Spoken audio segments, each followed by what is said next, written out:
Miss world కప్పును just miss అయి తిరిగొచ్చా.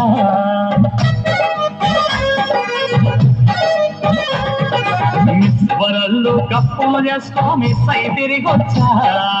అక్కడ చూపని అందం ఒకటి నీకే చూపిస్తా.